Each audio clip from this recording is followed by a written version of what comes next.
네, 태영건설의 워크아웃이 시작부터 삐걱대고 있습니다. 지난 주만 해도 무난하게 성사될 것으로 기대됐는데 무엇이 문제인지 경제부 최수용 기자와 따져보겠습니다. 자, 최 기자, 태영 측과 채권단 사이에 갈등이 생긴 이유가 뭡니까? 네, 일단 태영그룹이 워크아웃을 신청하면서 약속한 자구안은 4가지입니다. 계열사 태영민더스트리 매각대금 1,549억 원을 태영건설에 지원하는 등의 방안인데요. 채권단은 태영이 첫 약속부터 어겼다고 반발했습니다. 태영 측이 태영인더스트리 매각대금 가운데 890억 원을 자금난이 심각한 태영건설에 투입한 게 아니라 이 지주사인 TY홀딩스의 연대보증 채무를 갚는 데 쓴 겁니다. 채권단과 저희와 태영 측과의 신뢰성이 상실된 첫 번째 케이스고요. 네, 주채권은행에서 신뢰가 사라졌다는 표현까지 쓴 건 꽤 강경한 입장을 드러낸 건데 이 태영은 지주사의 채무를 갚은 데 대해서 뭐라고 말을 하고 있습니까? 네, 태영은 해당 890억 원과 관련해서 입장문을 내고 워크아웃으로 즉시 채무를 갚아야 하는 태영건설을 대신해 TY홀딩스가 개인 투자자 보호 차원에서 직접 상환했다고 해명했습니다. TY홀딩스가 지켜져야 태영건설 워크아웃도 차질이 없을 것이라고도 했습니다. 채권단의 반응은 차갑습니다. 오너의 경영권을 유지하기 위해 구조조정 과정에서 확립된 기준을 왜곡했다고 태영을 비판했습니다. 그러면서 모든 매각 대금을 태영건설에 즉시 지원하라고 요구했습니다.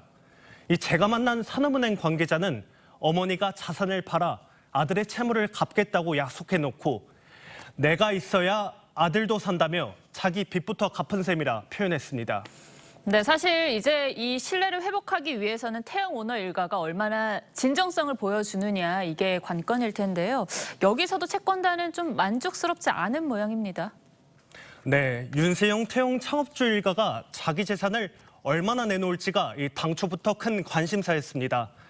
무리한 경영으로 부도 위기에 몰린 만큼 오너가 책임을 져야 한다는 건데요. 채권단은 3천억 원을 요구한 걸로 알려졌는데 태영 측이 밝힌 오너 일가의 사재 출연 규모는 484억 원에 그칩니다. 그나마도 이 중 약 90%가 윤석민 회장이 자기 재산을 내놓은 게 아니라 채권을 발행해 마련한 돈을 출연한 사실이 알려졌습니다. 예. 사재 출연이 아닌 대출이다. 이런 지적이 나오는 이유입니다.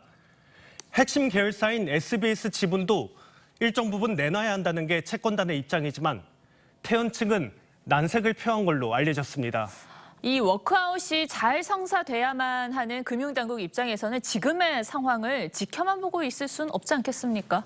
네, 맞습니다. 이복현 금감원장은 태영건설이 자기 뼈가 아닌 남의 뼈를 깎는다고 작심 비판했습니다. 최소한의 자구책이 시작 직후부터 지켜지지 않고 있는 데에 대해서 우리와 경각심을 갖고 지켜보고 있습니다.